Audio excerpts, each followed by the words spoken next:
Hi, welcome back. So now we'll talk about the thermochemical equations. What are the right way of representing a thermochemical equation? इसके बारे में एक general discussion करेंगे, ठीक है? So that when you solve the question, you should be careful about certain small things, right? तो देखो, सबसे पहले हम ये सोचते हैं कि जो भी हमारे पास केमिकल रिएक्शन हो रहा है, हम उसका सिंबॉलिक रिप्रेजेंटेशन करते हैं, ठीक है?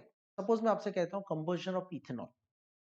तो आपको ये पता है कि जब इथेनॉल का कंबर्जन होगा, इथेनॉल का कंबर्जन होगा तो वो ऑक्सीजन से रिएक्ट करेगा और ऑक्सीजन या एयर से रिएक्ट करके वो अल्टीमेटली क्या बनाएगा, वो बनाएगा carbon dioxide, dioxide and water बनाएगा। ये केमिकल रिएक्शन है। तो पहले हम क्या करते हैं, इसका symbolic representation. Consider a reaction, let's say combustion of alcohol. तो पहला काम क्या करेंगे, उसका सिंबॉलिक रिप्रेजेंटेशन। सेकंड थिंग क्या करेंगे, उसको बैलेंस करेंगे, ठीक है? तो जो भी केमिकल रिएक्शन दिया हुआ है, step one, make a chemical equation out of it and balance it.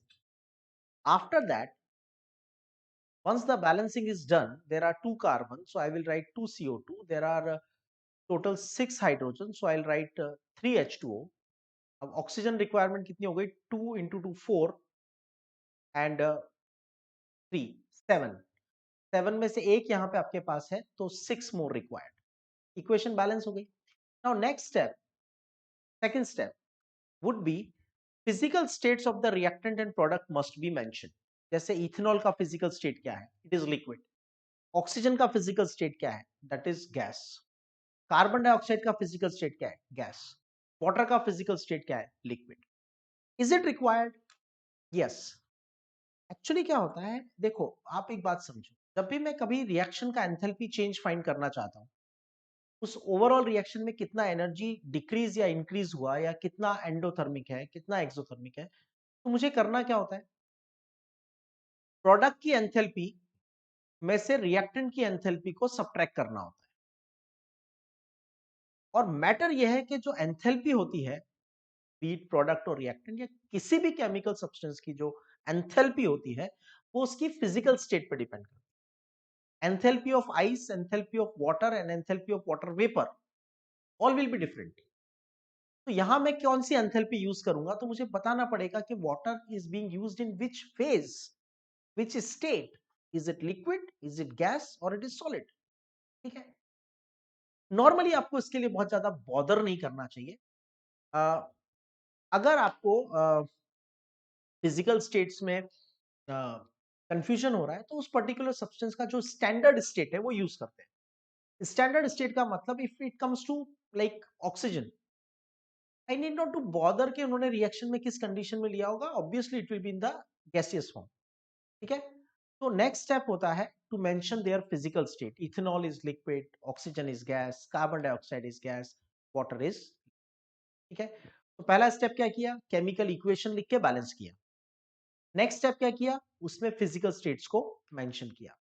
Now अब हमारे पास ये थर्मोकेमिकल इक्वेशन बन चुकी है, लेकिन अब इसमें एक इंपॉर्टेंट क्राइटेरिया आता है, that is delta H, enthalpy change. अगर रिएक्शन में एंथैल्पी एनर्जी रिलीज हो रही है, तो I have to write delta H minus X kilo joule. इसका मतलब during the reaction X joule energy release हो रही है, और अगर एनर्जी एब्जॉर्ब हो रही है तो प्लस वाई किलो जूल।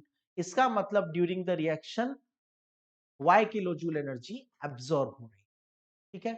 तो जैसे यहां पे मैंने लिखा delta H minus 1430 kilo joule per mole. इसका मतलब क्या हुआ, इसको अगर हम डिफाइन करेंगे तो हम कहेंगे when 1 mole ethanol is combusted, when 1 mole ethanol is combusted, 1430 kilojoule heat is released. Release word use क्यों किया, क्योंकि माइनस साइन है। ठीक है। और 1 मोल क्यों लिखा, क्योंकि यहां पे लिखा हुआ है पर मोल। ठीक है, so that's how next step would be, if delta H value is positive, reaction is endothermic. If delta H value is negative, reaction is exothermic. यहाँ पे नेगेटिव है तो हम इसको एक्सोथर्मिक बोलेंगे. If the reaction conditions are not mentioned, यहाँ पे नहीं बताया क्या रिएक्शन की कंडीशंस क्या है, कितना टेम्परेचर है, कितना प्रेशर है, तो ऐसी कंडीशन में आप रिएक्शन को स्टैंडर्ड कंसीडर कर सकते हो, स्टैंडर्ड स्टेट. मतलब आप अज्यूम कर लो कि टेम्परेचर 298 केल्विन है और प्रेशर 1 एटमॉस्फेयर है. ये आप अज्यूम करके प्रॉब्लम को सॉल्व कर सकते हो. और जब आप ये अज्यूम करते हो तो डेल्टा एच की जगह लिख देते हो डेल्टा एच नॉट. जहां पे भी ये नॉट लगा हुआ है ना, डेल्टा एच नॉट, इसका मतलब है कंडीशन स्टैंडर्ड है. आपको टेम्परेचर प्रेशर दिया हुआ नहीं है, लेकिन आप ये टेम्परेचर और ये प्रेशर यूज कर सकते हो, क्योंकि यहां मैंने लिख दिया delta H not. Okay, same चीज आप उसकी फिजिकल स्टेट्स में भी कर सकते हो.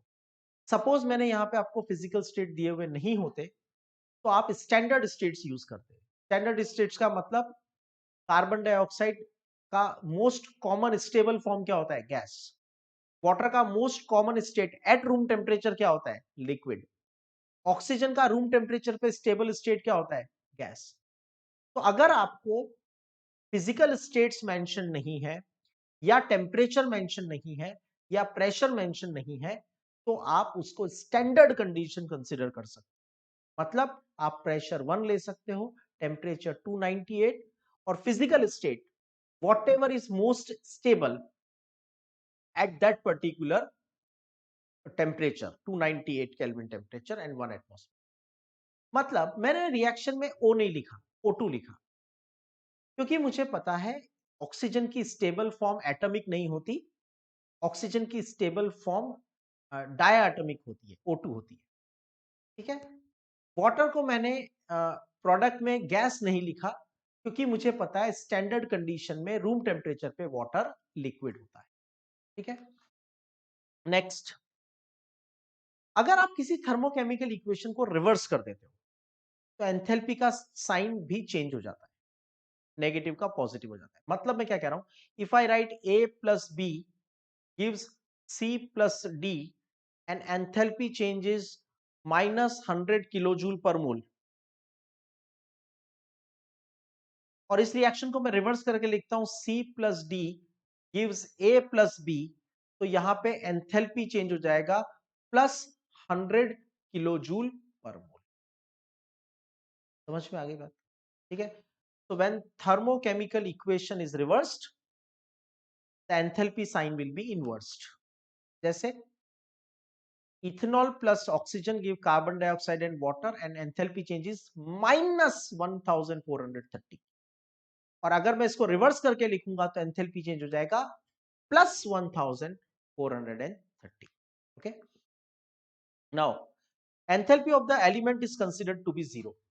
देखो, जब हम ये इक्वेशन लिखेंगे ना, एंथैल्पी ऑफ रिएक्शन, मैंने क्या बताया था, एंथैल्पी ऑफ रिएक्शन कैसे फाइंड करते हैं, sum of enthalpy of product minus sum of enthalpy of reactant. Okay, sum of enthalpy of reactant. तो प्रोडक्ट की एंथैल्पी क्या आएगी, एंथैल्पी ऑफ वाटर इंटू 3, क्योंकि 3 मोल वाटर है. Enthalpy of carbon dioxide into 2, क्योंकि 2 mole carbon dioxide, minus reactant enthalpy of ethanol C2H5OH and enthalpy of oxygen. तो हम क्या करते हैं, किसी भी एलिमेंट की जो एंथैल्पी होती है वो 0 कंसीडर करते हैं under standard conditions. Okay. Now enthalpy of the forward reaction is equal to enthalpy of reverse reaction, negative of enthalpy of reverse reaction, both none. तो साइन ऑपोजिट हो जाएगा. ठीक है.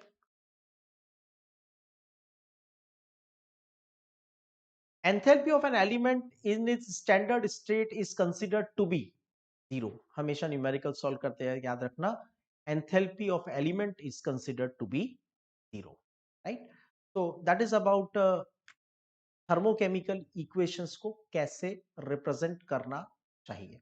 ठीक है, पहले केमिकल इक्वेशन लिखो, उसके बाद उस केमिकल इक्वेशन को बैलेंस करो, फिर उसमें फिजिकल स्टेट्स मेंशन करो, कौन सॉलिड है, कौन लिक्विड है, कौन गैस है। अगर टेम्परेचर प्रेशर दिया हुआ है तो मेंशन करो, नहीं दिया हुआ है तो टेम्परेचर अज्यूम करो 298, प्रेशर अज्यूम करो 1। उसके बाद एंथैल्पी का चेंज लिखो विद साइन। अगर एक्सोथर्मिक है तो माइनस साइन के साथ लिखो एंथैल्पी चेंज, और एंडोथर्मिक है तो प्लस साइन के साथ लिखो एंथैल्पी चेंज। लास्ट थिंग, जब रिएक्शन को रिवर्स करते हैं तो एंथैल्पी का साइन इनवर्स हो जाता है, माइनस का प्लस और प्लस का